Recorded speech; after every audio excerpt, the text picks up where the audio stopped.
We all think we know the story of the Titanic, right? That giant, unsinkable ship and the iceberg. But what if I told you the entire catastrophe, the loss of over 1,500 lives, could actually be traced back to a single, forgotten object? Today, we're going to look at this legendary disaster from a totally different angle. Okay, so to really get this, you have to understand the scale we're talking about. The Titanic was over 53 meters high. That's taller than an 8-story building. Just try to picture this behemoth cutting through the dark waters of the Atlantic. It was an absolute marvel of its time. And yet, all of that power, all that steel, all of that so-called invincibility was brought to its knees by something small enough to fit in your pocket, a single misplaced key. How on earth does that even happen?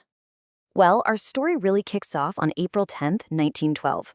As thousands of people are cheering and waving goodbye to the Titanic from the docks in Southampton, a crucial mistake had already been sealed.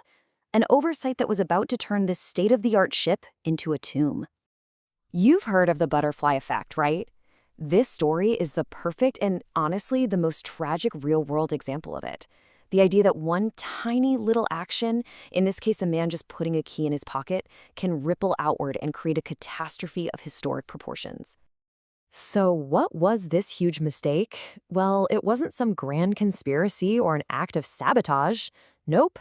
It was a simple, totally human error that happened because of a last-minute staffing change. Let's break down exactly how it went down. Now, what's so wild about this is just how normal it all was. This was just basic workplace stuff. Officer David Blair was supposed to be on the voyage, but he got replaced by a more senior officer from a sister ship. And in the rush to pack up and get off the Titanic, he simply forgot to hand over the key to the crow's nest locker. The locker that just so happened to hold the ship's binoculars. It's a mistake literally anyone could make.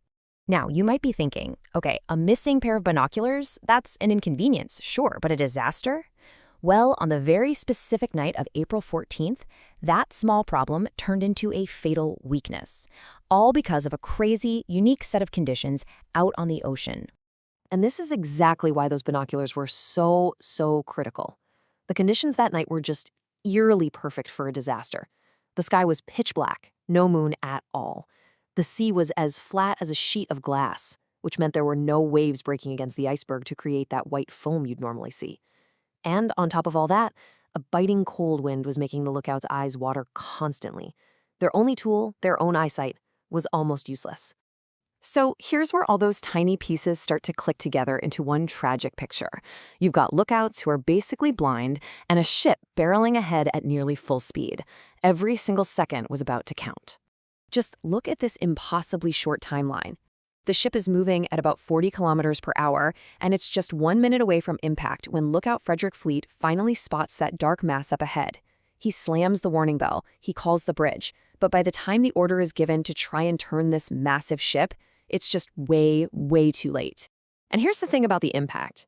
The iceberg didn't rip some giant gash in the side like you see in the movies. It was actually more like a can opener.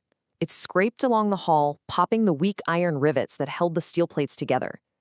Now, the ship was an engineering marvel, designed to stay afloat even if 4 of its watertight compartments flooded. But the collision damaged 6 of them. The unsinkable ship was now, mathematically, going down. The end result of this whole cascade of small errors, a forgotten key, a perfectly calm sea, and those weak rivets, was an absolutely unimaginable tragedy. More than 1,500 men, women, and children lost their lives that night in the freezing Atlantic. When you look back, the whole story is just this haunting lesson. It's a powerful reminder that in our biggest, most complex systems, whether it's a giant ship or just our own lives, it is so often the smallest, most overlooked details that end up making the difference between success and failure. And that's what I want to leave you with, this one big question. Even with the ship's speed and those once-in-a-lifetime weather conditions, if lookout Frederick Fleet had had that one simple tool, if he had those binoculars, could he have spotted the iceberg just a few seconds earlier? Would that have been enough to change history? What do you think?